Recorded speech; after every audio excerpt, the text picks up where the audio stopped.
Welcome to the Turn on the Music horror episode, featuring our spine-chilling host, CJ. In this episode, we'll be talking about the soundtrack to this season of horror. As always, CJ is joined by his crypt keeper, Kyle. We hope you enjoy.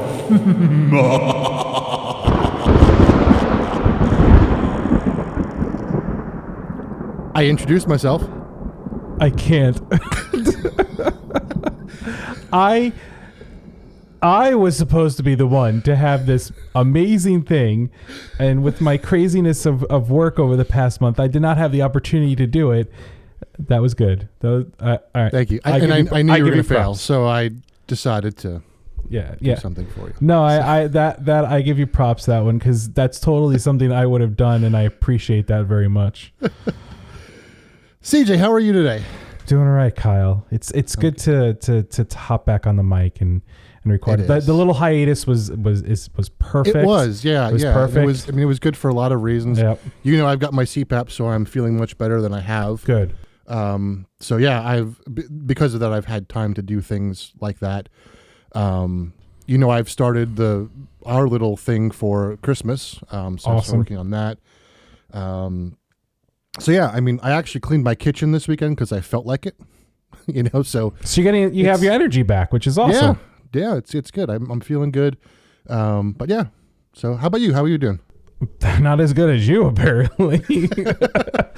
I need to get back. So we've spoken about this before. Kyle and I both have spoken about sleep apnea, and we've both learned that we both have it.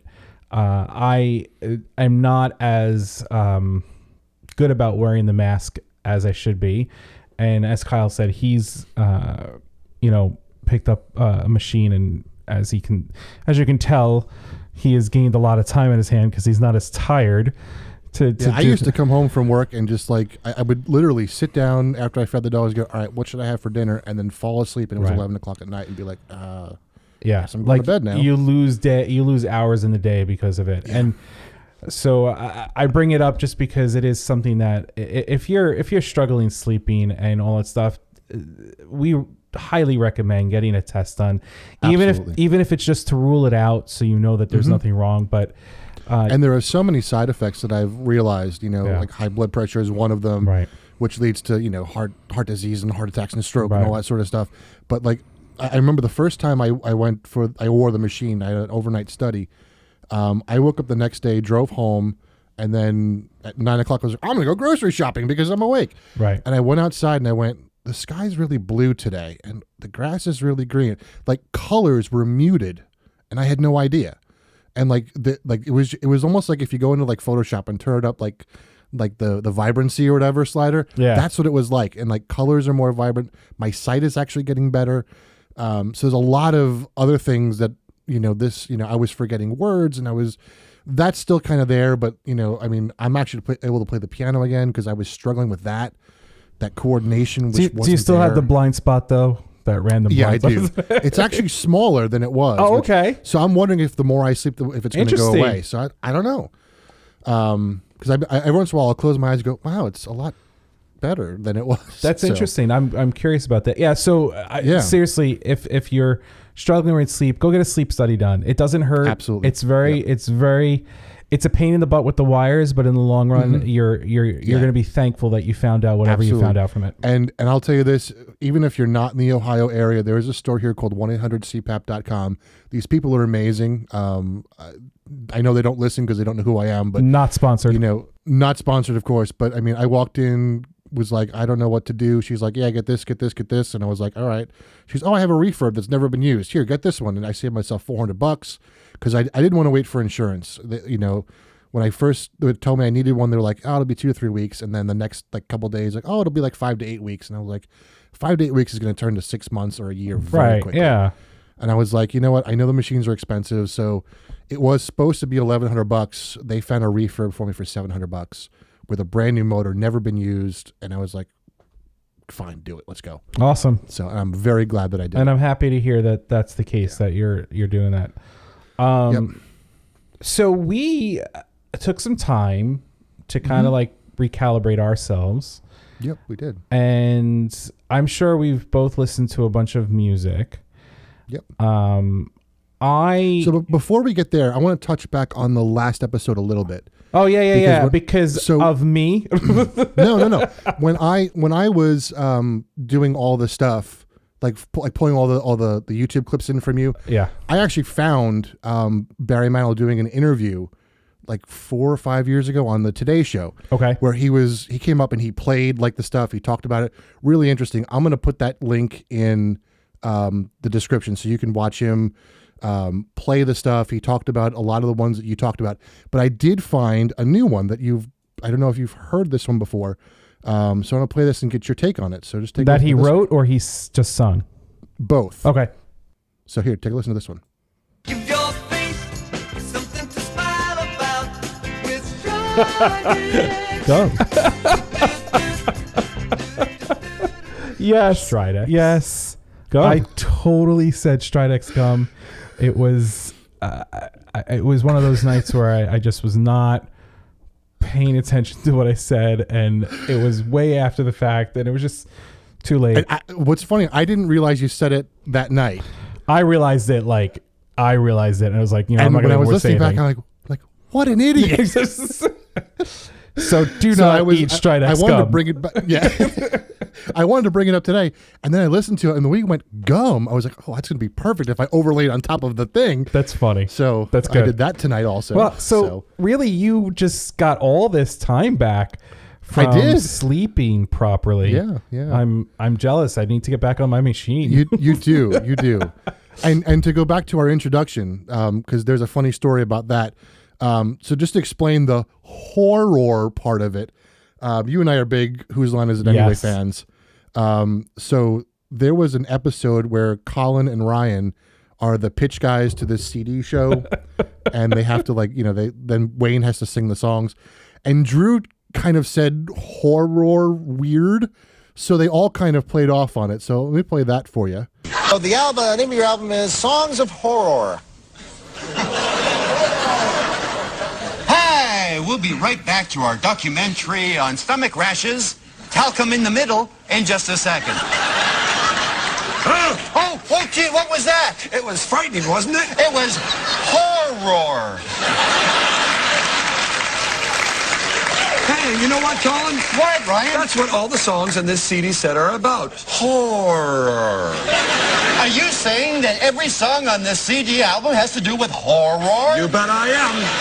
800 songs on 300 CDs. So that's why I said horror, kind of weird. But the other funny thing was, so there was, after the thunderclap, there was that little space, and I was trying to when I cut the audio of my voice, there was a little click in there, and I was trying to get rid of it with a fade. So I cranked it up the volume really loud. What I didn't realize was there was another thunderclap that I didn't realize was in my timeline. So I'm sitting there and I'm listening really close, and all of a sudden the thunder hits, and at the same time one of my dogs sniffed my arm, and I was like, ah! It was, I have never felt so scared in my house ever in my life. That's fantastic. So yeah, anyway. So that being said, if you haven't guessed, we're going to talk about songs of Halloween and horror, and we'll get to that. Horror, and we'll get to that in a moment. Because I mean, do you want to talk about, did you listen to anything over the hiatus that you felt like kind of stood out, or did you kind of listen to the stuff that you normally listen to? And the only reason why is because if so, we'll skip and we can go to the next thing, unless you have something you want to share. So I've got some new groups that I found during our hiatus. So we'll explain the holiday aspect in a moment, but share the new groups that you're. Sure. So I watch YouTube more than I watch television and all that sort of stuff. So I find a lot of stuff because of YouTube. I forgot the name of the guy that I found this on, but he introduced a group. Oh, he introduced them way before this, but a group called Polyphia, which I have never heard of before. I posted it in the chat at work, and everyone's like, "Oh yeah, I listen to Polyphia all the time." I'm like, I don't know what Polyphia is. Apparently, they're part of this genre called math rock, which math again like math MATH rock. math rock. Yeah, as in, yep. Where Jimmy Buffett has a song that calls "Math Sucks." Yes. So just to give you an explanation of what math rock is. So math rock is a style of progressive and indie rock with roots in bands such as King Crimson and Rush, as well as 20th century minimal music composers such as Steve Reich. It is characterized by a complex, atypical rhythmic structure, including irregular stopping and starting, counterpoint, odd time signatures, angular melodies, and extended, often dissonant chords. It bears similarities to post-rock. Math rock is typified by the rhythmic complexity seen as mathematical in character by listeners and critics. While most rock music uses a 4/4 time signature, math rock makes use of more non-standard, frequently changing time signatures such as 5/4, 7/8, 11/8, and 13/8. So normally we're in the 1, 2, 3, 4, right. 1, 2, and that's 3. with most songs that we listen to on a daily basis. Right. This is much different, and it's very similar to like some of the stuff that I listen to, like Victor Wooten and all the jazz stuff, and Bela Fleck especially. Yeah, he's a master of this, where he goes through all these time signatures that are so complex, but when you listen to it, it's like, well, it sounds really good still. It's very easy for this stuff to not sound good. So this is a short little clip of a piece called Champagne off of the 2014 album called Muse by Polyphia.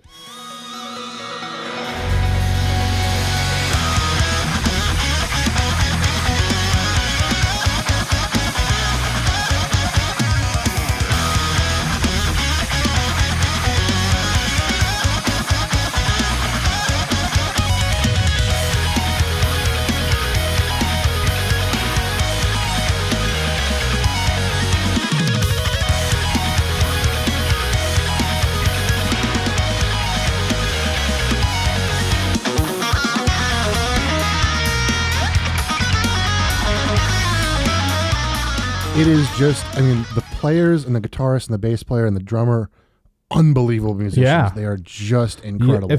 There's really a lot going on there. There really is. So like to a I don't want to say non-musician, but essentially a non-musician, someone who doesn't really read or play or anything, but just enjoys music, you wouldn't really know that there's so much going on. And that's what I was talking about. Like, there's so much going on, like, rhythmically and time signature wise, but they make it seem so seamless and effortless. It sounds good. They have a new release that just came out recently. The piece is called Ego Death, and it features Steve Vai.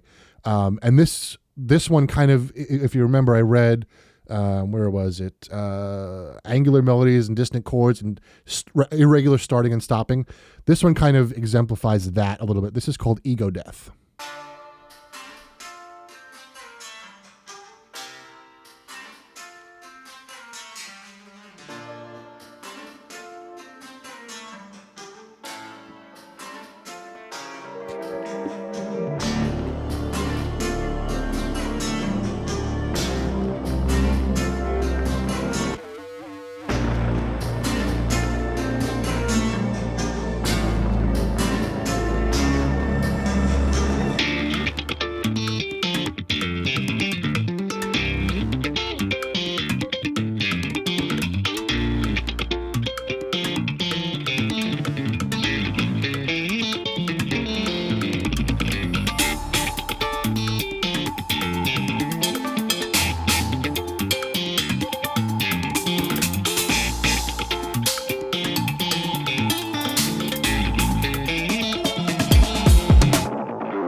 So again, there is a lot going on. I'm intrigued, immensely intrigued. Yeah. So, watching Tim Henson, the lead guitarist, play, his style of technique, very similar to Victor Wooten. It's a lot of thumb and plucking and a lot of that sort of stuff. And again, he makes it look effortless. That's awesome. But it is some really cool stuff. They've got a whole bunch of albums out. And if you ask around and you find people who know Polyphia, you're going to find people who either love them or hate them. So that's what I found at work. There's a lot of people who either love them or hate them, and no one can explain why they hate them really. I know you're going to put this in the show notes, but spell their name. Polyphia. Polyphia. So that was for me and for you because I just typed it into my Apple Music and I was just curious. So for me, the first song I heard was Ego Death. And again, I'll link the video that I found him in because he actually goes through, because one of the really interesting things is, as complex as the rhythm is of this, the chord structure, it's a basic 4-chord pop chord structure. Like, it's very simple, but they do so much on top of it that it makes it sound, so interesting. That's very cool. But though. I would say Ego Death is the first one I heard, but I think their best album for me that I've heard so far is their 2014 album called Muse, M-U-S-E. So that was the first group I found. The other group that I found, I didn't really find. I knew them. I've listened to Derek Trucks a lot. So Derek Trucks he's played with the Allman Brothers, and a whole bunch, and he has his own band. And we've talked about his wife on the show, Susan Tedeschi, yes, when we talked about Robert Randolph. So they took their two bands and formed a group called the Tedeschi Trucks Band. And I've been listening to them the last 2 days because they're just unbelievable. I love Susan as a vocalist, and I love Derek's lead vocalist, Mike Mattinson. So the first song I want to play for you is a song called Any Day, which I think Derek Trucks did on one of his earlier albums. This is a live recording that I found just today on YouTube. And it's, you can see the audience and they pan over to the backstage crew. And in the backstage crew is Bill Murray and Eric Clapton singing along to this song. So it's like when you have Eric Clapton as a fan singing along and having a good time, like, it's pretty good. But I love Mike's voice, and Susan compliments him so well. So this is a song called Any Day.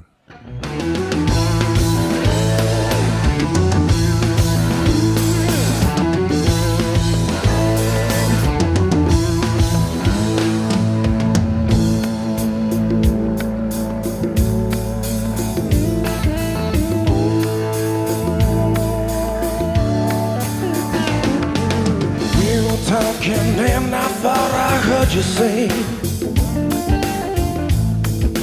please leave me alone. Nothing in this world can make me stay. I'd rather go back, rather go back home. If you believe in me like I believe in you.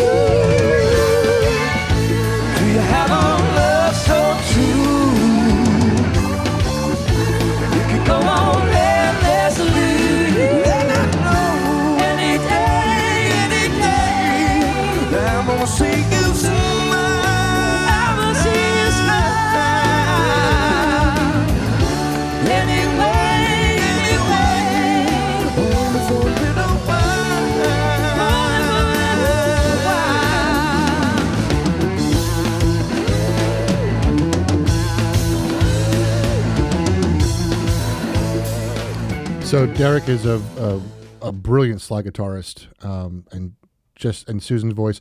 The group is about 12 people large. There's, hand drums and horns and I think 3 guitarists. It's just massive, and they do so much. I love their stuff, and I'm listening to it a lot lately. That's very cool. That's awesome. And then I just want to play one more once I find it. Yeah, definitely. Their first album, because it features Susan on the vocals a little bit more, because I love her voice. This is off, I think it's their first album called Revalator. This is called Come See About Me.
That's not even what I wanted to play.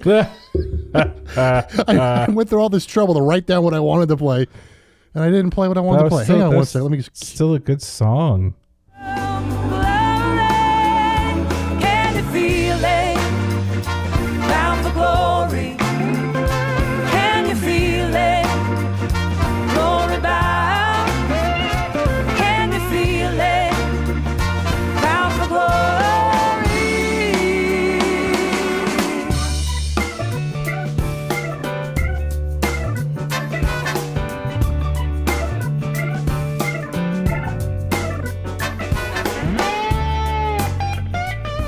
That's the section I wanted to play, just because you can hear some of the horns, you Right. can hear, keyboards and all that sort of stuff. It's blues, it's funk, it's soul, it's gospel. It's perfect for me. It's got so much going on. So yeah. What about you? Have you been listening to anything? You are like, I move off of Long Island, I go to Ohio, and it's like, no, I really want to be down south. Yeah. You're a very confused man. I sure am. You don't even know the half of it. I know more than I probably want to know. No, so I'm just, Yeah, you do, but you still don't even know half of it. Actually, I haven't been listening to anything really new.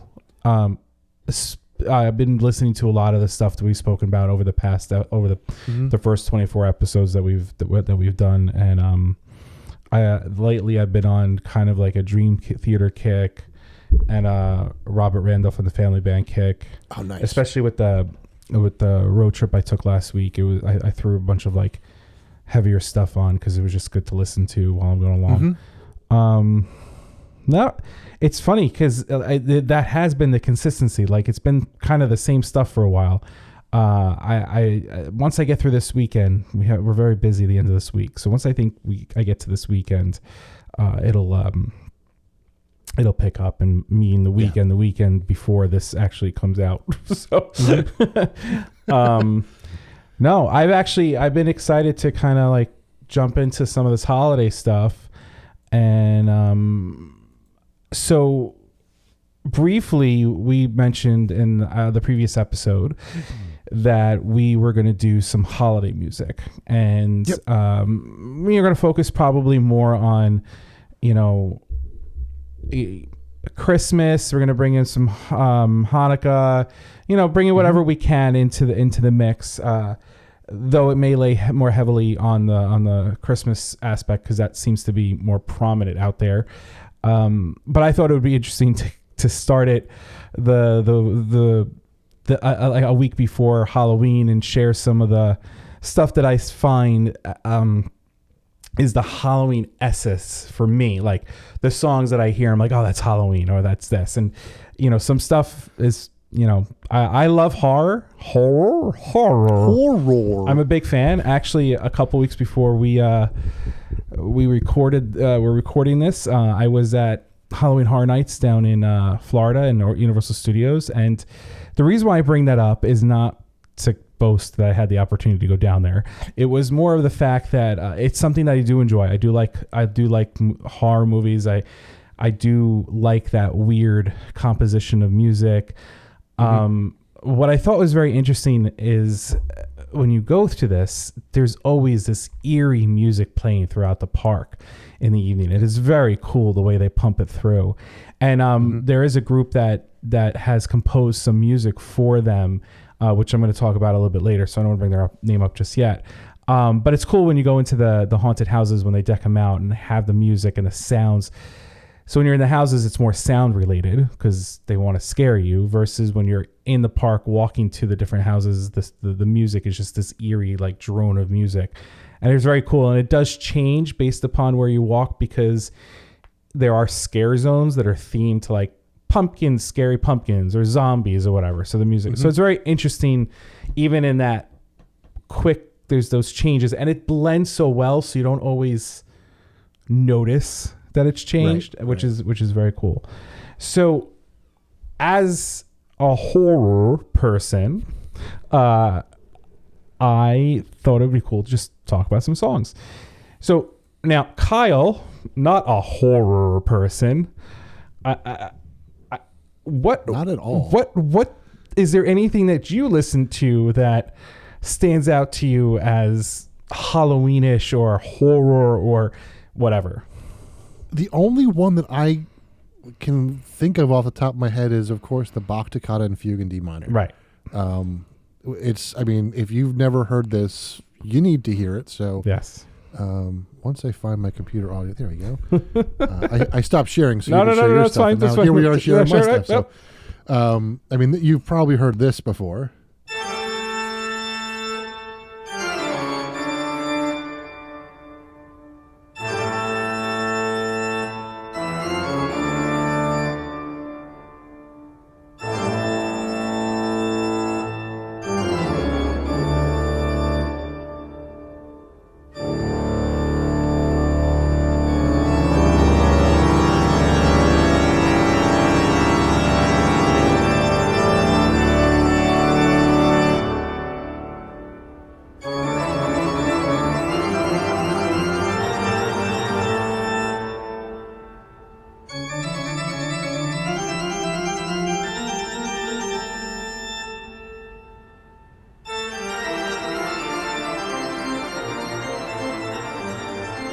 And it goes off into. Have you ever Fugue played on. this? I have not. It's one that I've always wanted to sit down and play, but it doesn't fit into the church season very well. Really? So it's like no, not at all. Really? Because I wonder why. I know. I do have a friend, John, who did play it because there was one Sunday morning where Halloween fell on Sunday, and he played it as his postlude for a church service, and they loved it. So I've never done it personally, but it's one that I want to get into. The toccata is actually pretty easy for a toccata. The fugue is a little bit on the trickier side. It's not too bad, but for Bach, it's one of the easier ones. So Very cool. So that is definitely, I think, an iconic piece. Like you said, I think it's something that's always been used in some way, shape, or form, even in cartoons. Like it's just that type of piece. Like that. I didn't have the video ready, but we could show that skeleton dance video that's like iconic from Black and White with it. So, all right. That all being said, I kind of put together some of the songs that I think are Halloweenish to me. Like when I listen to them, I think Halloween. I don't think of anything else. And then I grabbed some of the more iconic horror movie pieces. And then there is a group that I am a huge fan of that I happen to listen to all year round because I'm Disturbed. But they are... Is the group No, Disturbed? it's not Disturbed. But I just think they're really... The stuff that they do is fun. And even listening to it, it does paint a picture. So you could totally immerse yourself into that moment. But let's start with the songs. So... I'm going to play the first song without really introducing it because I would think this is one of those songs that you would know, or people would know.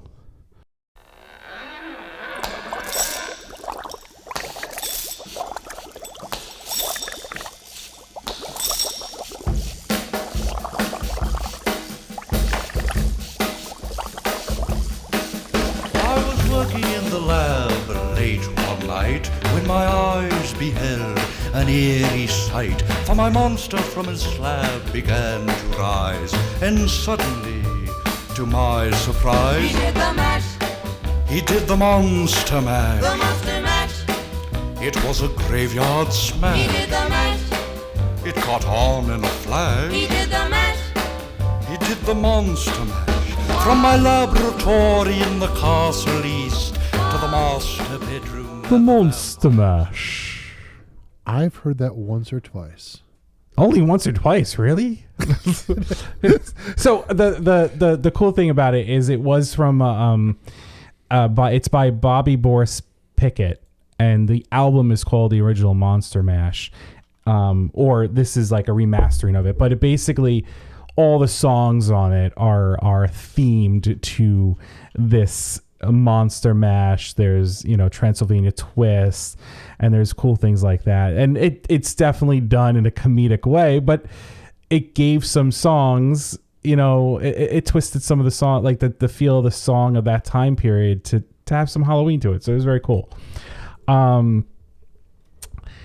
Another song that I feel, and this is from, this is sung by Nina Simone, which is probably one of the more original recordings of the song. But this song was definitely made more popular, or was more popular, more prevalent from the movie Hocus Pocus when Bette Midler sung it. And I'm going to play that first for you. I'm not going to give you the title, of course, because, that would be no fun.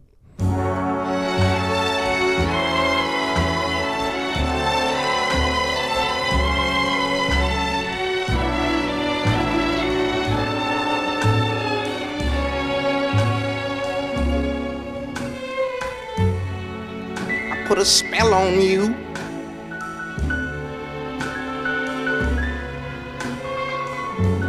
Cause you're mine.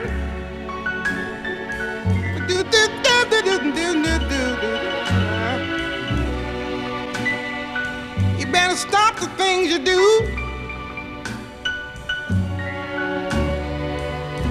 I ain't lying. No, I ain't lying. I put a spell on you. Which, like I said, who was that by again? I'm sorry. Nina Simone sung it. That's right. Okay. Yeah. Couldn't think of the name. Yep. And but I mean, I think it's more in the more recent decades or so, or recent decade, because Bette Midler did this song, or they did this song. Right. I knew Bette Midler did it. So, but another song that you hear, like I think Halloween, I think this type of thing. Another cool song that I think it's another fun one sung by Sheb Wooley, and it's funny. And they actually did a movie with it. Neil Patrick Harris was in the movie, or started the movie. So I'm gonna just play that.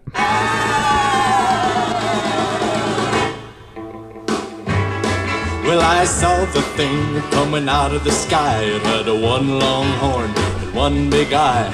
I commenced to shaking and I said, ooh-wee. It looks like a purple people eater to me. It was a one-eyed, one-horn flying purple people eater. One-eyed, one-horn, flying purple people eater. A one-eyed, one-horn flying purple people eater sure looks strange to me. One-eyed. Well, he came down to earth and he lit in a tree. I said, Mr. Purple People Eater, don't eat me. I heard him say in a voice so gruff, I wouldn't eat you 'cause you're so tough. it was a one-eyed, one-horn flying purple people eater. One-eyed, one-horn. It's just, I mean, it's a funny song, but It sure is. So a little background, when I was growing up, in the 50s, 60s? when I was growing up, ironically, I grew up in, I was in the 80s more than anything like that. When I was like 7, 8, 9, 10, around there, I was very much into 50s, 50s music. And a lot of this stuff was 50s, 60s. And so to me, these are the songs that, even though I wasn't born in the time period or raised in the time period that they came out, for me, that I remember, being a kid, dressing up for Halloween, listening to these songs just because they were fun and they were jumpy. Right. There's nothing scary to them. They were fun. Right.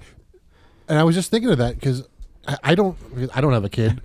What are kids listening to? I mean, you have a kid, that's of the age. What are they listening to? So, I mean, for Halloween right now, stuff. my son, being 5 years old, he doesn't listen to much more than anything like Michael Jackson or Daft Punk. Out of all seriousness, like songs that they wrote, that's what he listens to. So, but like nothing, like I'm talking about nothing, like in the sense of Halloween, really. there's nothing that comes up. And it's funny because he has an iPad with games on it, but he tends to go to the music app more than anything, like educational games, people. But no, out of all seriousness, he tends to go to the Apple Music app more. I turned off the, I made sure no explicit stuff comes up, but he'll ask to search for certain artists, and he figures out how to save it and play it, and he plays the same song. It's very cool. So, and he's expanding his like of music on his own. I don't force anything. I'll show him a song. He's like, no, I don't want to listen to that. And he'll go off and just, he'll change it up. So And I think it's interesting to see how things have changed. Because, I mean, I was very similar to you where, like all this sort of stuff was what was playing when I was a kid. Right. And it's like, I don't hear it these days. And it's, no.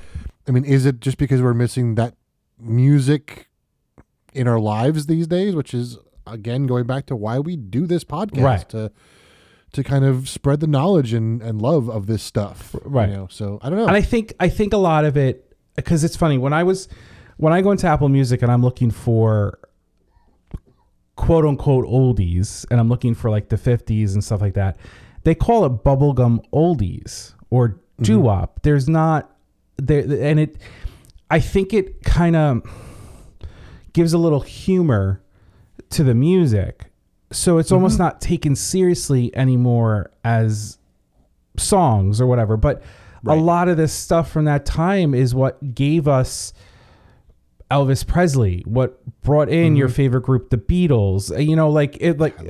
So it's that thing where we can't forget about this music. And like we talked about with classical music, where are we with classical music? We still hear it. It's still played, but is the genre being used to compose new pieces of music? So it's that whole big thing. So I love this stuff. And, I do play it for my son here or there. I don't force it on him because I don't want him to hate it. Cause that's what happens too, is like, if it's overplayed to you, like the Beatles, when I was younger, I never listened to them because everybody's like, you gotta listen to Beatles. Family, friends. I was just like, I was done with it. As I got older and I was like, I started listening to it, I appreciated it more for the reasons why you don't like them, quote unquote, are the reasons why I like them, and that, so it's interesting. So yeah, so I do try to pay attention to when he puts the songs on to see what he's picking, and he slowly expands his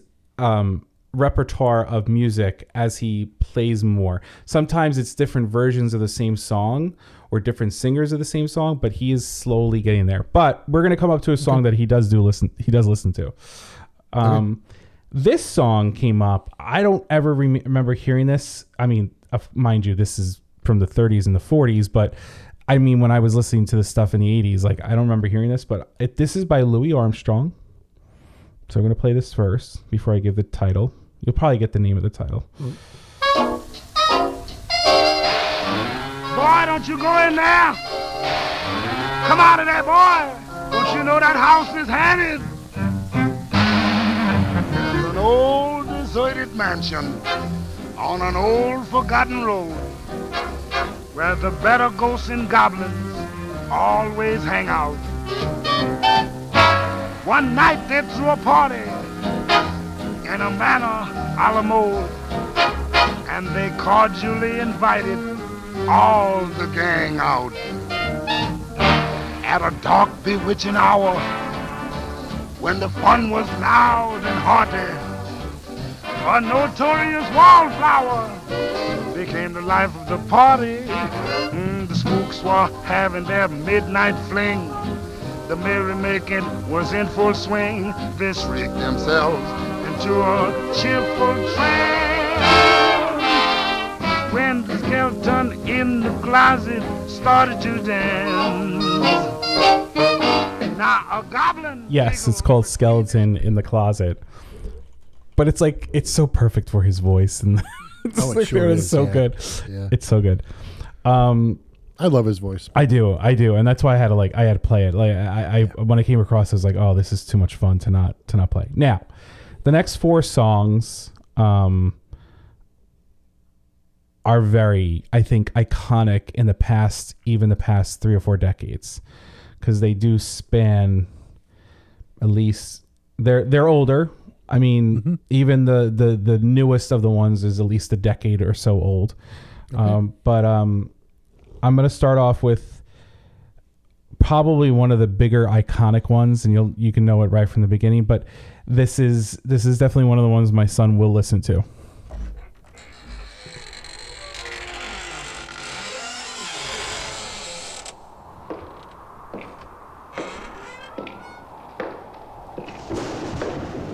No, it's not Kyle's intro. I was just going to say that.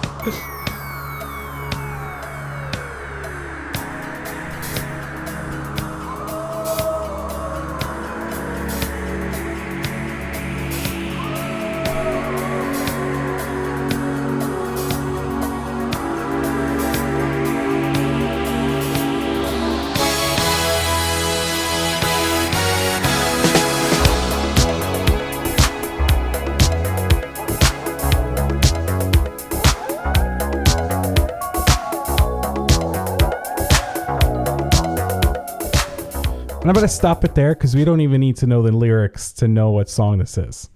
Because it's right. Yes. Yeah. You know, so this is actually one of the songs that he will listen to. He accidentally found the video. Oh boy. And I walked in to him watching the video. He's very independent, and I was like, all right, I'm gonna go get something to drink. And as I came in, he's watching part of the video, and it got to the point where he kind of starts turning into the wolf. And it freaked him out for a moment, and now he's like, the boy's not going to turn into the wolf. He goes, I'm afraid to. He's not scared anymore. He hasn't had any nightmares, but I'm just saying, like, it was one of those things. And I will admit that when I was a kid, ironically, I love horror. I don't get scared easily. I can walk through a haunted house and I do not budge. People like, you don't move. I'm like, because it doesn't scare me. But when I was a kid, I could not watch this video. I would hide behind the couch. Yeah, I would hide behind the couch. Wow. And my family used to tease me about it up until last year. I mean, like, they would joke around. It's like it always comes up. Oh, you were so scared of Thriller. You used to hide. And it's true, I was. But at the time when I was a kid, it was scary. It was a well done video. Yep, sure was. A couple of things about this one, because I used to shoot weddings, photography wise. How dare you shoot people at their weddings? I know. Those paintballs must have messed up their clothing. I mean, look really cool. But one of my brides and her whole bridal party did this at their wedding. They did the whole dance. That's great. It was really cool. The other thing, I'm going to share can I share my sound for a second? Yeah, sure. Let me stop sharing. Because it was funny because when you started talking about the first few songs, the Thriller popped into my head, and I went, I have a great cover of Thriller. Do you? Yeah. So let me share my audio. As you bring it up, there's a video online currently. I don't know if it's an old one and it's resurfacing, or if it's a new one, but it's a video of a teacher or a principal dancing down the hallway with a group of kids. And I think it's fantastic. I think when you have teachers and principals that are willing to go that extra mile to have fun with the students, it's a short video, but it's so well done. And you can tell that the teacher or principal is very much into it, and the kids loved it. So I wish I had some link to it to share, but definitely worth seeing if you see it. Nice. Please share the cover. Here we go.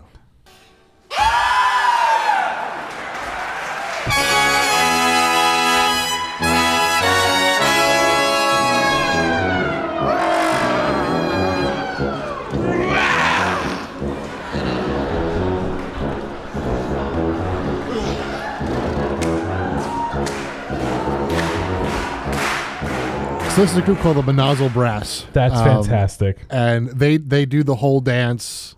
It's hysterical. But I will put that in the show notes as you well. need to. That's hysterical. So, yeah. And it's funny because Michael Jackson, if you don't know, was a huge Halloween fan.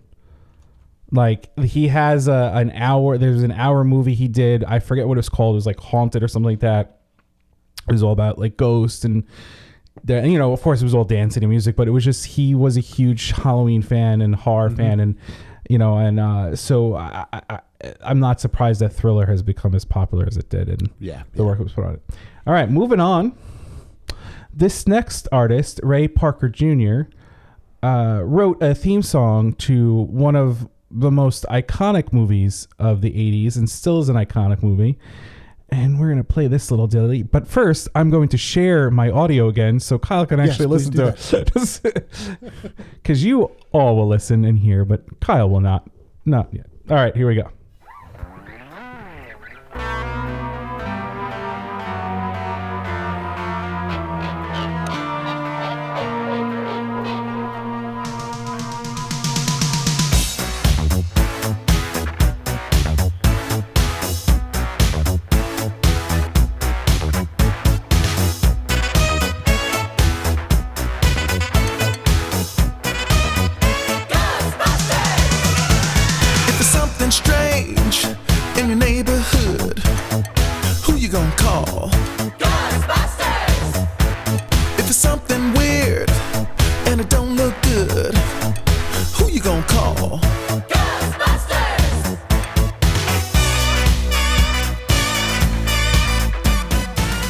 such a good song.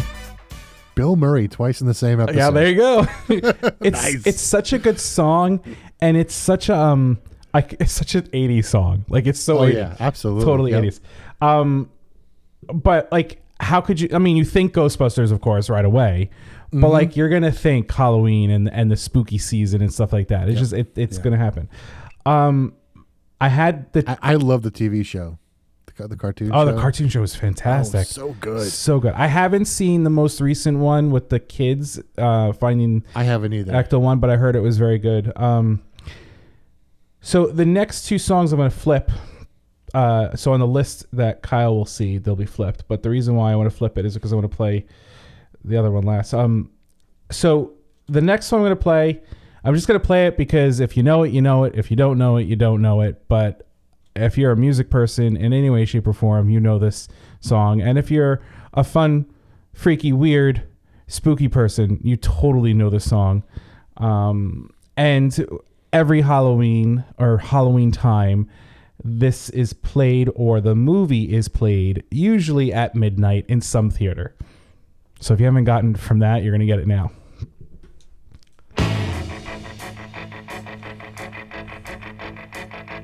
It's astounding. Time is fleeting. Madness takes its toll. But listen closely. Not for very much longer. I've got to keep control. I remember doing the time war, drinking those moments when the blackness would hit me and the void would be calling. Let's do the time war again. Let's do the time war again. It's just a jump to the left. Any musician or theater person knows this song. Any theater person has performed a dance to this song. But I mean, it's become it's a trend in many cities and towns to perform this live or play the show, and people interact and do the whole entire thing. I saw the show live. I had the opportunity to see it on Broadway many moons ago, and you know, like it's so interactive. It's so much fun. And you know, how could it go? And I love the original so much. Like it's such a fun thing, you know. But I do not like the original. Really? All right, we're done with this podcast. All right. This is where we part ways. This is where we part ways. I am very partial to the Tenacious D. Oh yes, no, I agree with you. The Tenacious D version is very well done. Yes, it is very well done. So if you have not seen that YouTube video, I'm sure Kyle will link it because he has all his time now because he's sleeping. He'll totally link it for you. Yes, that's a great one. Now the next song, I mean, it's in the title's in the song. Like you can't do it. But I the reason why I bring this up is well, you'll see. You'll listen. I should say you'll hear it.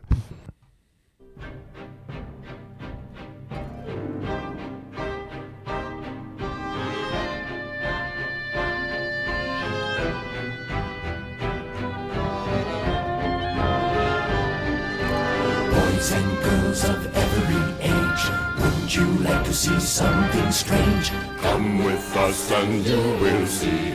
This our town of Halloween. This is Halloween. This is Halloween. Pumpkins scream in the dead of night. This is Halloween. Everybody make a scene. Trick or treat. Tell the neighbors gonna die of fright. It's our town. Everybody scream. This town of Halloween. I am the one hiding under your bed. Teeth ground I mean, come on.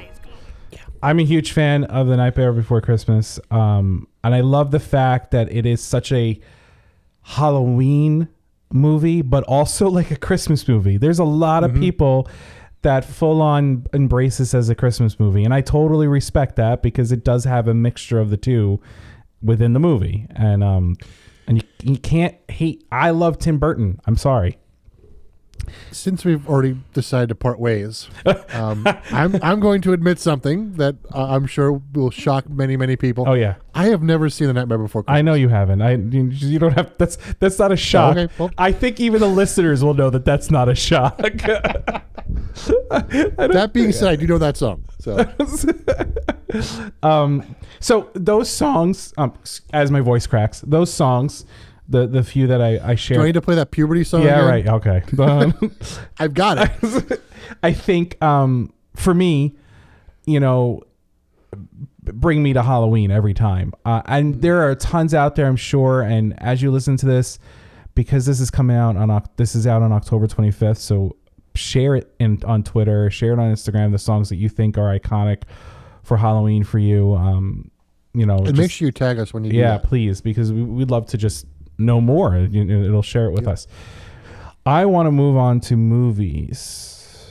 Yay. Unless you have anything else you'd like to share. No. I'm hoping that you cover the movie that just popped in. And if not, please. And to be fair, you've done several movies in your list so far, so just saying. And no, I know, but I'm talking more about the orchestral themes to particular song and the fact that there are just a few that stand out and you're just like, Now, as I said, I'm a fan of horror music, but I'm also, horror movies and the music and stuff. So some of these are, the original versions of the movies, not because I have anything against the remakes or the reboots or whatever. I just think the original scores are what propelled these movies as horror as well as stuff. So the first one I would like to share is Friday the 13th from 1980, written or composed by Harry Manfredini. So I don't know him very well as a composer, but if you look at what he has done a lot of stuff. And so we're going to play this one for you. This is it's called Overlay of Evil and the main title of the movie.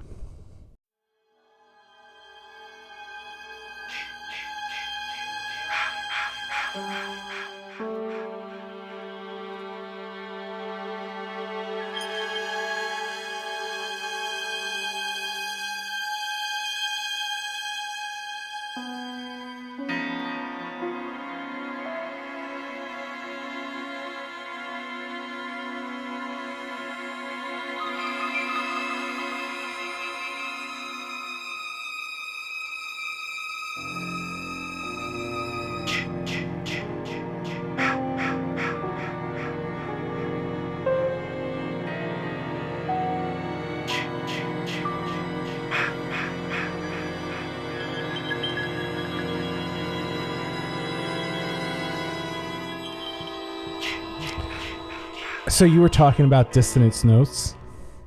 Yeah, a little bit. And well, but that's the thing. Like, I know this is not your. You wouldn't sit and listen to this. No, I know this is not something you would sit and listen to. I would. I like this drawn out, eerie overlaying of dissonant notes, and which is why that the. I'm going to say the name of the group wrong that you introduced earlier. Polyphia is interesting to me because I hear that type of stuff in it, even though it's more rapid fire and not as drawn out. Yeah. But there are some parts that are drawn. I happen to like that because it does create this eeriness to the music. So that's why I'm interested in it. And I'm just going to go through these. I'm not going to sit and really talk about them. There are a lot of this is very strung out because a lot of these things are from the 70s and 80s. You can tell they're from the 70s and 80s because of the way they do it. So yeah, and I have to say, a lot of the stuff from the 70s and 80s, I like it because so much of it is real and done with real instruments and not somebody sitting at a keyboard going, "I'm going to push the violin plug-in this time." Well, but keep in mind, like some of it was also on the cusp of that change, and that those sounds do come from that. But you're absolutely, I agree with you 100%. It's not like everything. It's maybe this one piece versus And the other thing I think, and I mean there are a few exceptions. I think movies back in the 70s and 80s spent more time on the soundtrack to the movies. Like Like I remember like just like Christmas movies in general. Like if you look at the newer Christmas movies that are coming out now, and then you go back to Home Alone. Yeah. Like the soundtrack to Home Alone was amazing. Right. Like that orchestration was so good. We don't have that really these days. And I think Halloween is another really great example of it. There's very few Halloween movies that are coming out these days. I think it's probably more than Christmas, but there's really far fewer full movie scores that are and not necessarily I agree with you, because I don't know if it's just even the full movie scores. There's no theme to it. It's like I brought up Batman Begins, right? Yep. There's no Batman theme. Right. So someone may find it and go, I know this is there is no Batman theme. It's not like the original Batman movies that were done in the 80s, which I'm not comparing them in the sense of the movie and the cinematic presence. I'm just saying that like there was a certain theme that came on when Batman was on screen. And and I agree with you. Like there's certain things that have changed. Yep. That being said, we're going to move on to A Nightmare on Elm Street from 1984, written by Charles Bernstein. Bernstein. This is called Come to Freddy, main title, of course. Come to Freddy.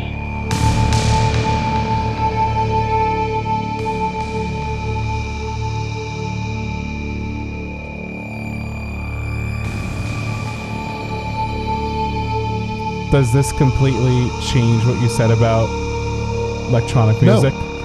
No.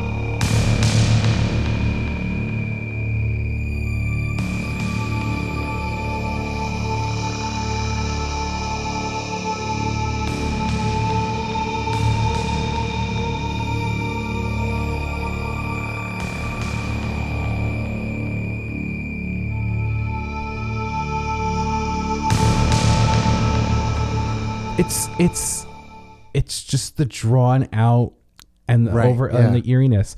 The next one is from the Omen. The reason why I thought this was interesting is this is written by Jerry Goldsmith.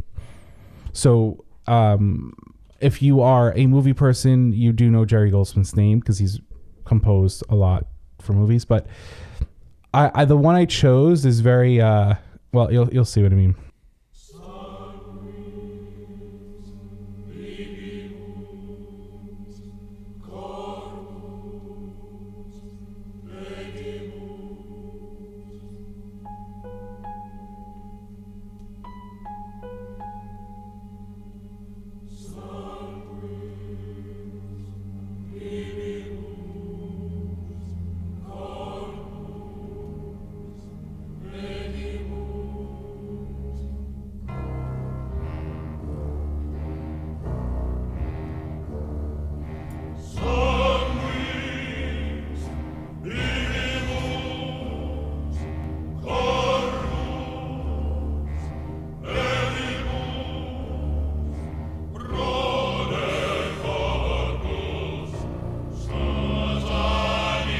Even this, it's just drawn out voicing, which is very cool.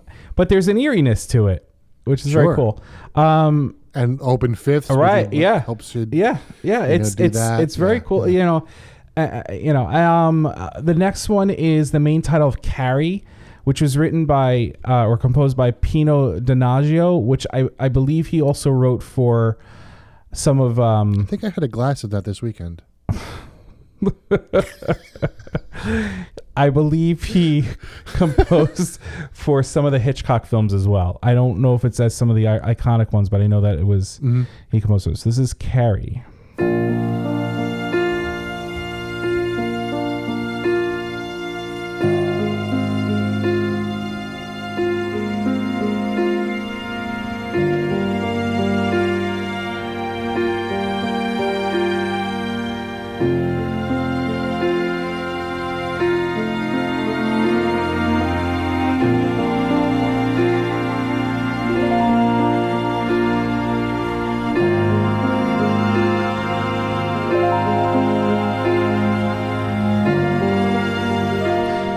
Not eerie, but not at all. If you know the movie, brings you to that eeriness of the movie.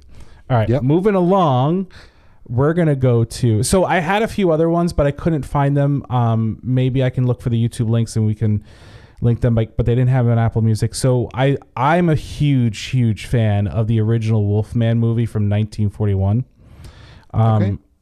I'm a big fan of black and white horror movies, just because of the fact that they had nothing to make these. And the makeup was done usually by the actors, and Bela Lugosi, all those people that just.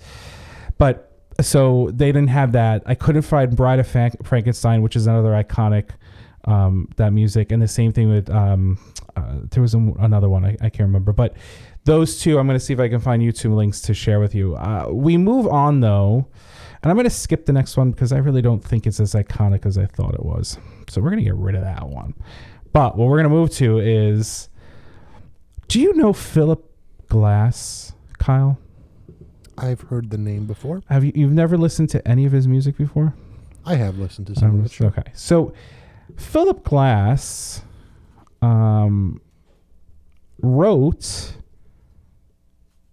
the South Park Christmas special. The South Park Christmas special. Where is this? This one is this is being played by I apologize, I was reading something wrong. This is played by Michael Reisman and the Western Wind. This is one of the tracks from the Candyman. Philip Glass composed all the music to the original Candyman from 1992. Really? Yes. And when you listen to it, it sounds like Philip Glass.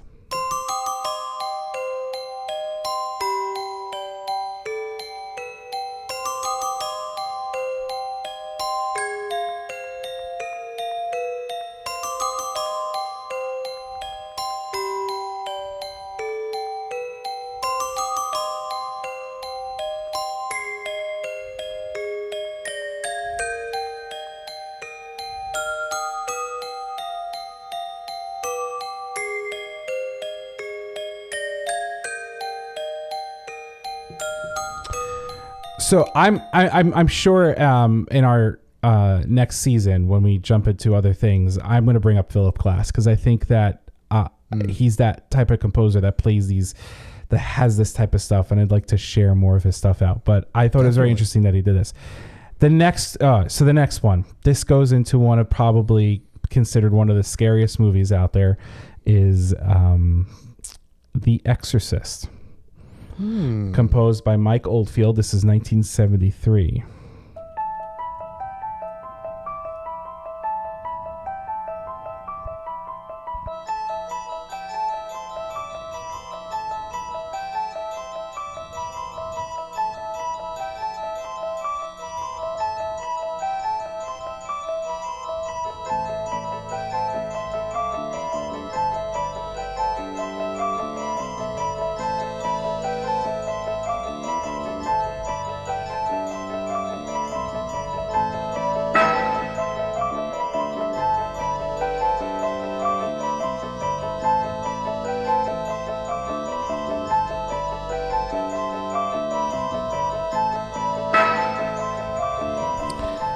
The reason I played that is not because of the fact that it's probably not one of the creepiest tracks for the actual movie, but the fact that there's a lot, like it had like a little 70s rock in there with the rhythm, you know. So I thought that was interesting. And it's called Tubular Bells. So I just thought it was very interesting. But The Exorcist as a whole is a great horror movie if you're a horror person. Iconic, definitely. All right, now we get into some good ones. Here we go. I am not going even to introduce this. I'm just going to play it. Here we go.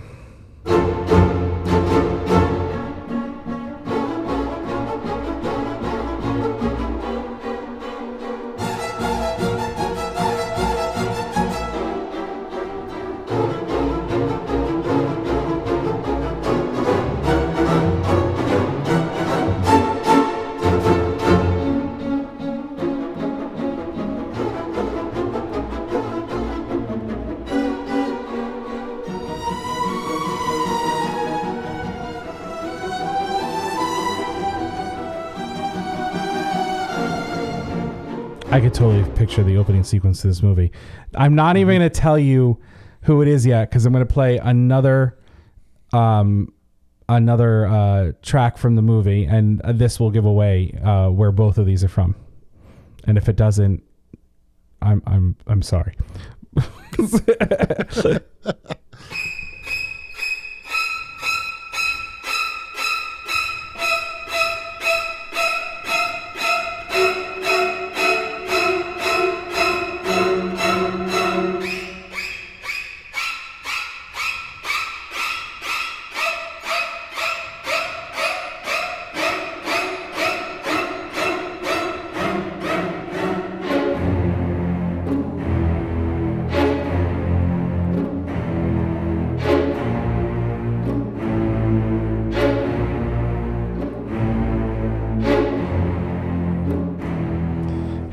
Do you know where that's from? Winnie the Pooh? Winnie the Pooh. Very good. Oh, you know what's really funny? Wait. It's first off, I'm sure to those listening, if you are horror fans, you know that that's from the movie Psycho. From the original 1960 movie Psycho. So not Winnie the Pooh. Not Winnie the Pooh. Written by Bernard Herrmann. I mean, we know it's there. It's been used in so many different cartoons and all that stuff. And it's just, I love Psycho. It's such a great movie. And I love the soundtrack to it because I can picture the movie as it was like, it's kind of what you're talking about where like we talked about the movie Baby Driver, which I listened to again because I was on the plane a couple weeks ago. And I listened to it headphones, which is the first time I've ever done it. And you hear more of how they line the music up to what's going on in the movie. Like certain movements, the gunshots, like everything lines up to the beats of the music that's going on, which I noticed when I first watched it. But when you have headphones on, you'll hear more. Much more. So I feel like the compositions for Psycho are very similar. Like I could picture certain scenes just based upon the track. So it's very interesting. Going into a fun one. It's meant to be creepy, but going into a fun one, written by Danny Elfman, who also wrote, as we know, the music to A Nightmare Before Christmas, but you don't know that because you've never seen it. We'll play this for you. I was going to say The Simpsons, but okay. You really would only know this if you watched the show.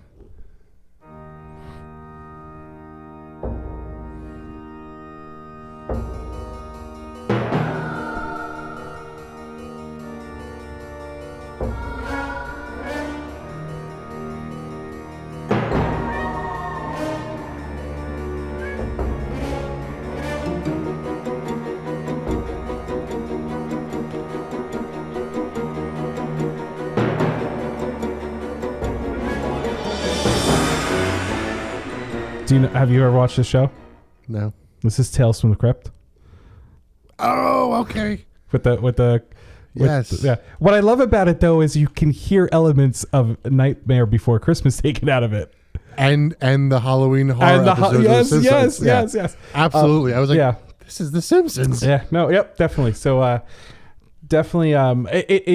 If you watch the show, it's great. And I don't have to talk about the Twilight Zone, which gives you that eerie, stuff like that, and or Outer Limits, like those types of shows we know are there. But Tales from the Crypt was a horror show, even though there was some comedic elements to it. Yeah. All right, last two. Well, let me just play the next one because everybody knows this, even if they've ever watched the movie, they know what this is.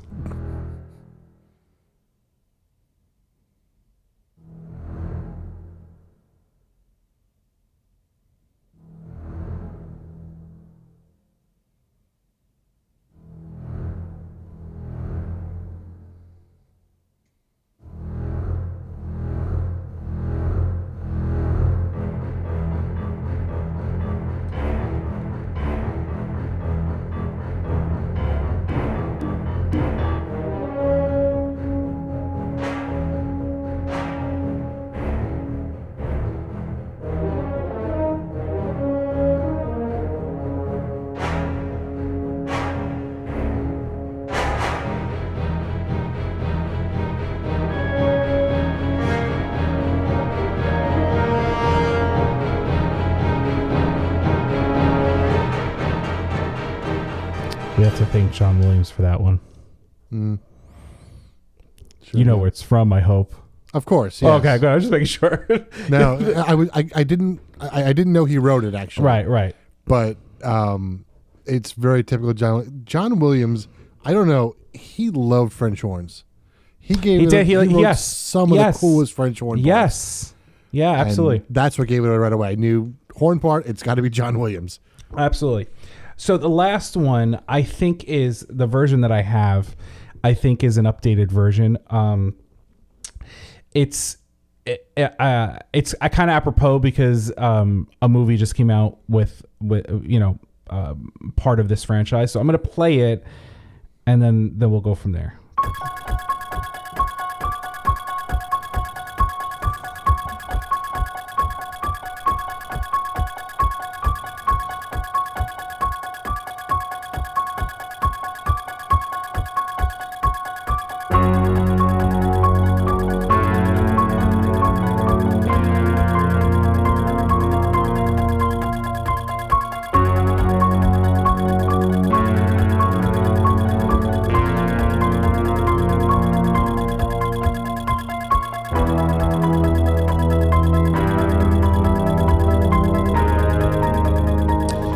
So, dubstep unsolved mysteries. Exactly, that's what it is.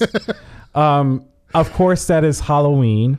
Now, the original movie is from 1978. The original John Carpenter Halloween is from 1978. I don't believe, because I couldn't find the original one on Apple Music, I don't believe that's the original one because I don't remember it having all of that kind of beat back element to it. Yeah. This version, so John Carpenter, who wrote Halloween, also wrote the music for most of his horror movies that he did. Yeah, he was very big into electronic music and all that stuff. So a lot of his movies a lot of his horror movies that he created, he composed the music for. This one shows that John Carpenter and his son Cody Carpenter worked on it, so it may be a freshened version of it. But either way, I mean, you hear that, you know it's Halloween. Like, that's just it. Yeah. So I have shared the movies that I think are iconic, some that I think are iconic, and some that kind of like I was searching the internet to see what other people thought. I have one more thing I'd like to share, like one group. So unless you have anything else you want to say before I go, I got one more movie that I want to throw in there. Please. But I can't because you're still sharing. Oh, that's, because after all the years that I do this stuff, I still don't know how to stop it and share.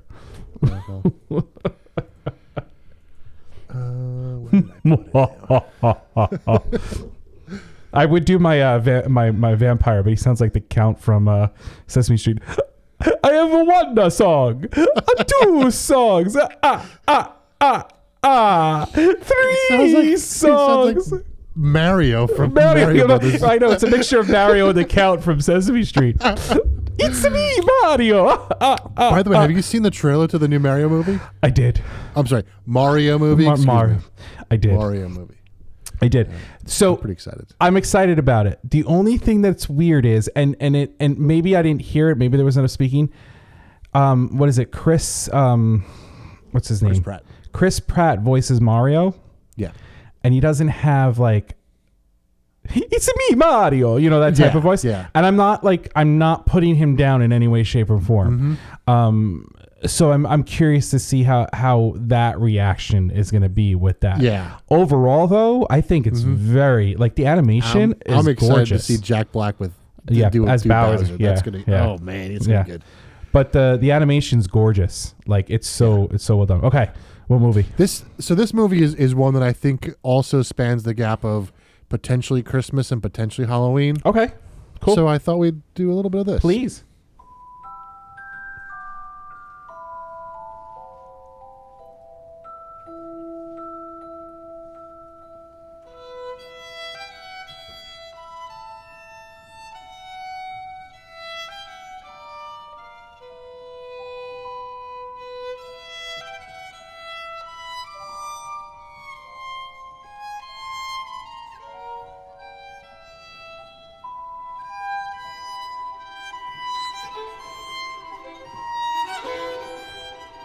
Wow, not a very good performance at all. Well, it's funny. I was going to actually bring that up, so I'm totally glad that you did. I know there's a couple listeners out there. I know of one in particular who I'm going to shout out, Carmen, who will be very happy that you shared the Harry Potter theme song, also written by John Williams, who was conducting. And what's bizarre, that's the Vienna Philharmonic. That's unusual. That's the only. I've only seen the first movie. That's the only one I've watched straight through.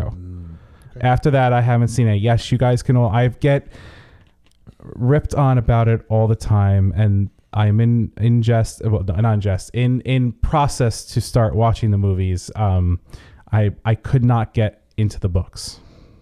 Really? Yeah, but mind you, this is not to bring this to Harry Potter, but a quick thing. I had a conversation with my friend who is a big fan, and I think what happened is at the time it was so in my face, like everybody I knew was like, Harry Potter, like in my face, read this book, and it was like I can't, it's too much in my face, and I don't want to read it because I don't want this in front of me. I think, and that's I have a lot of movies and shows that are like that, like my friends are on me, like Ozark is one that they want me to watch, and like I've never seen like Scarface or Goodfellas or like The Godfather because everyone's like, you don't need to watch The Godfather. You got me sitting in front of you every week. Yeah. But it's like they've built it up so much. It's like I don't even want to at this point. No, and like I said, I totally get that. Like I'm a huge fan of The Godfather. And the movies. But I totally get that because when it's in your face, you're just kind of like no. So out of respect to my friend who's a huge fan of it, I'm in the process of getting my mindset to watch the movies and potentially read the books, or maybe even listen to them on audiobook. Audiobooks are great. So yeah, when I used to work for Apple, I did the audiobooks during lunch. I would just sit at the Sparrow and eat and listen to the audiobooks. They're very well done. Yeah, no, that's so. I'm not opposed to it now. I'm not. So that's cool. No, thank you. I'm glad you did because I was on the fence about it because I didn't know if it would sit, but I agree with you. I think it borders Halloween, spooky Halloween spirited to Christmas. And you'll find that in the later books, it's much more they're dark than than absolutely. The first one. So which brings us to a quick little aside. Please. What do you call a wizard that falls down? What do you call a wizard that falls down? Tumbledore. And the Tumbledore, and sad news that the gentleman that played Haggard passed away. Oh yes, that was Robbie sad Thompson. News. Yeah. Yes. So so again, I'm. It's like the Star Wars thing. I have respect for Star Wars. I may not be a diehard fan, but I have respect for it. I have nobody's perfect, so and whatever. So you haven't watched The Godfather, so and you like the Beatles, so there you go. And I have utmost respect now for Harry Potter and everything and what it's done. I'm a huge fan of the theme park aspect to it because I think they've done a wonderful job theming it. So that's why I'm ready to jump in. I may be a muggle right now. We'll see what happens. So. Talking about Universal Studios, who has connected with Warner Brothers, allowing them to be able to use the Harry Potter into their theme works. When I was into the theme parks, when I was going through Universal, I didn't get the opportunity to stand on this line, but there is a group out there, or a group of musicians that call themselves Midnight Syndicate. Now they do use more electronic stuff in their music, but I think. Like they're probably one of my favorite groups, and they're very eerie music. It's very horror-esque. It's very thematic. It's very it draw you in and make you like this group. Like when I listen to their songs, I can picture what they're composed their music about. I grabbed a few songs off of their Halloween music album, but one of my favorite albums that they have is the 13th Hour. I listen to that a lot. And the first song that I'm going to play, which is called Family Secrets, is from the 13th Hour. I think the Halloween music one is a compilation of the more eerie stuff. They were at Halloween Horror Nights. I believe they've composed some of the music, signing copies of one of their newest releases. Nice. And I didn't know that, and I was kind of bummed that that I didn't know, because I would have totally went in and like geeked out a little bit. But I was with two guys through Halloween Horror Nights, and we had a blast. It was just a lot of fun. So, all right. So this is Family Secrets from the 13th Hour.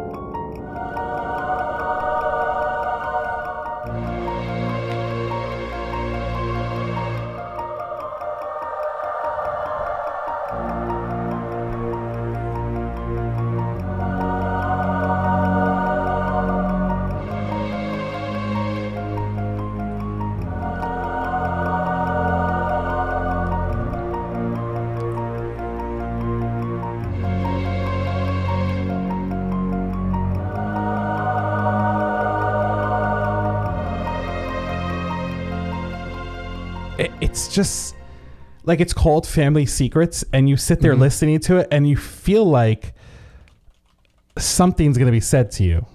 Yeah. Like, it's well composed. I think it's well produced too. And sure it is. They're not huge unless you are into this genre of music. You know, I'm going to play another one called Shadows. So these four are what stood out to me.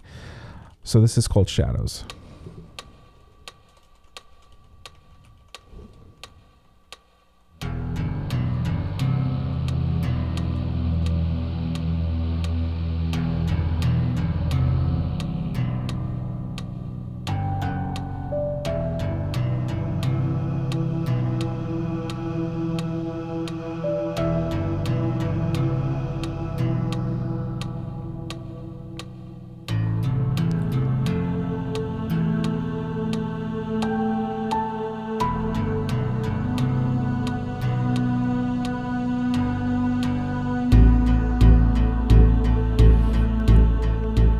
Feels like Shadows to me.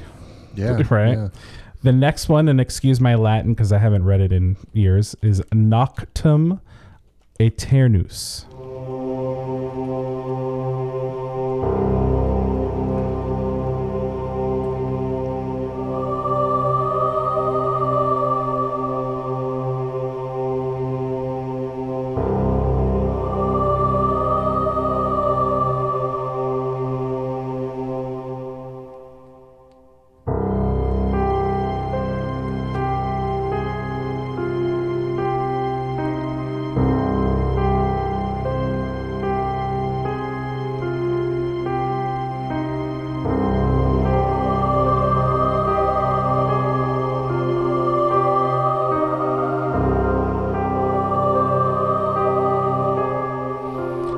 I think it's funny that the Latin one has that very like churchy, chanty feel to it. Oh, sure, yeah. Right. I'm gonna play one more. It's called I'm gonna say Vampire, but it's because it's Vampyre, not as we normally. So we'll play that one.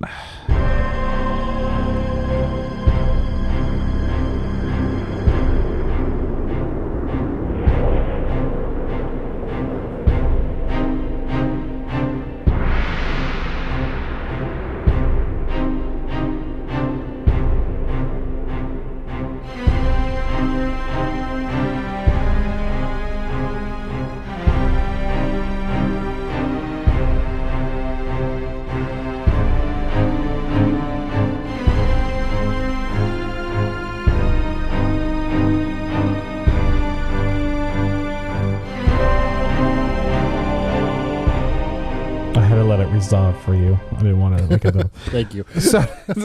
So the thing that I love about them is when I listen to it, because they're such fans of horror movies. You can actually hear elements of I think it just could be me, but you could hear elements of maybe like they took like a little bit from Halloween or like the vampire. I heard a little bit of Phantom of the Opera in right, there. Exactly. That's what I'm saying. Yeah, and I think it's really cool because it's like paying homage to something that was into it. Yeah. So I'm a huge fan. Midnight Syndicate. This stuff will be in the show notes because I've shared it all with Kyle, so he can throw it in there. But if you're into this type of music, there's nothing would, in a sense of vocals. There's no like vocal tracks except when you get something that's chanty. Everything else is instrumental. So what I thought was interesting, because I've never heard them before, like 3 of the 4 of those tracks that you played for me had like very distinct, what I would think of like maybe like a clock beating, like that pulse that goes there. What was interesting about the first one was that there were 2 different tempos going on. The beats did not line up with the actual music, so I'm getting a little nerdy on this. But the other 2, they did line up tempo wise. So and I think that's one of the things that we really talk about. What makes this stuff feel that way, and a lot of it is like playing off the beat and like in 2 different tempos at the same time, and it's not just about dissonant chords, right? It's not just that, it's dissonant rhythm too, right? And it's the elongation of certain things and certain notes, and how one thing goes the attack out, and the release, right? exactly. Yeah, and that's what I think I love so much about listening to this type of drawn out stuff. I know it's not for everyone. I'm not, I'm just a disturbed individual, so I like this stuff, and I'm a big, like, I like minimalistic music. I like that type of stuff. I may not be for everybody, but I'd enjoy the weirdness. I enjoy the fact that something can go like hit a note and then like there's like it's hitting the sharp of that note and it's like crazy dissonance. I'm into that stuff, so it's very cool. So this was fun to share out. This is my thoughts. Like, please share out your own thoughts as you listen to this. Please get on Instagram, get on Twitter, tell us about it. I know there is more out there. I'm sharing what I think, and that's the big thing. I don't know what song you want to go out on, but you can choose whatever. You could use the Fugue. Was it the what you played in the beginning? The Fugue. We could do that. I was thinking about Jack Black's version of Time Warp. Yeah. Do that. Because I was going to give you something, but I've played enough like eerie stuff, so I think that's a perfect one to kind of go out on. So moving forward, our next episode is going to be the music of Kyle. it's going to be Kyle's going to share what the holiday music that stands out to him. Probably more related to, I'm assuming, Christmas and stuff like that. Yeah. We'll get into some of the Christmas stuff. And yeah, I'm not sure how I'm going to break it down yet, because I know we've talked about doing one of each and then like an instrumental one. So I was trying to wrap my head around that this week. So yeah, I'll figure that out. And it's tough for me because I don't listen to a lot of holiday music. Not that I have a problem with it. It's just I don't listen to it. And if I do, it's literally like Christmas Eve and Christmas Day. Like it's not something that I listen to all the time. So so the first 3 episodes is going to be a lot of us sharing our stuff, and then we have a couple interviews that we're working on, or that we have planned, and some surprises coming along. So just some returning guests. We're excited to just kind of share out the holiday music. Yep. Now that you know this and you listen, please send us a message on Twitter, on Instagram, or even email us of the music that you feel is iconic holiday music. And it does not have to be Christmas. It can be Hanukkah. It could be I'm really bad with all the different. It could be Flag Day. Yeah, it could be whatever you feel, something that you feel represents a holiday that's important to you, and we'll love to share it out, or because that's what it's about. Like that's what it is, and it's good to be back. It is good to be back. Yep. Yeah, it's fun. All right, are you reading the closing note? No, I have no idea. I don't even know what Google Doc it's in anymore. Fine, I'll read it because I'm the one who has to use his brains here, apparently. Well, listen, I come up with all these introductions. I'm a little tapped out at this point, so maybe you could do a little work. Oh man! All right, Kyle, thank you. This is good. I'm glad we're. Thank you, sir. Getting back into it. The intro was fantastic. I want that as my ringtone. So, all right. You have a good evening, sir, okay? You too. Have a good night. Here's the closing note. Thank you for listening to Turn On the Music, the podcast. We hope that you join us next week. Follow us on Twitter at Turn On the Music and on Instagram at Turn On the Music Podcast. If you like what you heard, share it with a friend. And if you really want to help us promote the show, head over to Apple Podcasts or the podcast service of your choice and give us a 5-star rating. Remember, always share the music.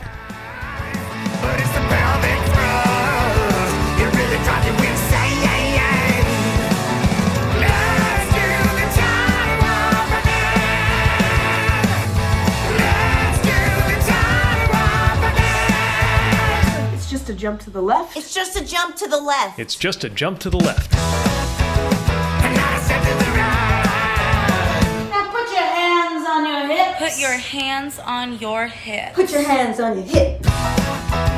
You bring your knees in tight, but it's the pelvic thrust. It really drives you insane. Let's do the time warp again. Let's do the time warp again.